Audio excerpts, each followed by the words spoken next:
Young lady over there, Professor Yadav has drafted questionnaires. You can never get into an argument on questionnaires with him.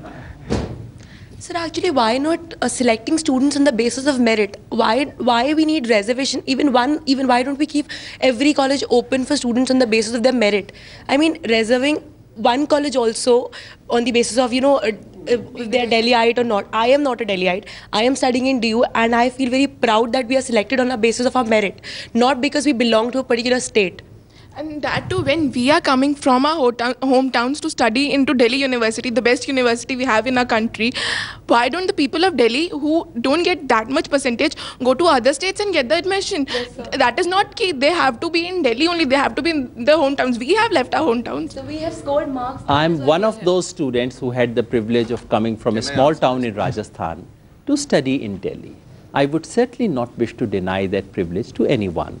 The misimpression communicated by the media, which is how my friend started, 90% of DU seats are being reserved for people in Delhi.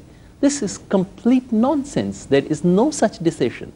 It applies to special colleges which were created specifically with the sole purpose of creating more spaces for Delhi students. This is what a government will have to do. How is your party then different from the Shiv Sena and the MNS, except that they do it violently? You're doing it in another way. Why don't you create more colleges? Why isn't it about creating more power, as he says, getting more private companies, increasing competition, creating more colleges, creating more avenues? Why is it about restricting, sir? It is a colorful comparison. Let me allow me to tell you. Do you know that for the last 15 years, there have been places in Delhi where 85% seats are reserved for Delhi students? Did you not know this? You did not know this.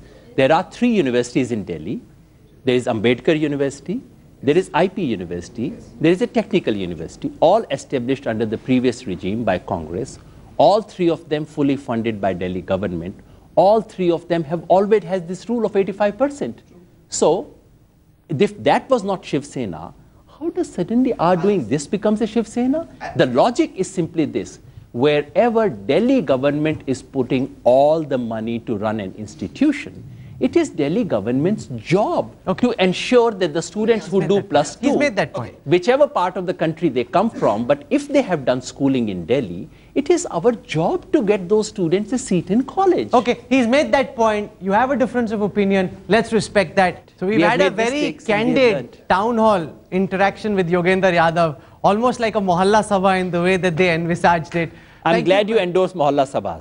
That's a whole different debate. We'll have to have you back on the town hall. No, it's not debate because you've actually endorsed it now in your program. No, I'm saying this is the Mohalla Sabha of the sort that you envisioned. Why the Jan Sunwai was ended after the first episode is another matter. We'll have you back for another edition of the Right to Be Heard Town Hall, for taking all these questions head on and for answering them in the manner that you did. Professor Yogendra Yadav, thank you so much for joining us on the Right to Be Heard Town Hall. Thank you very much. Round of applause for him. Thank you.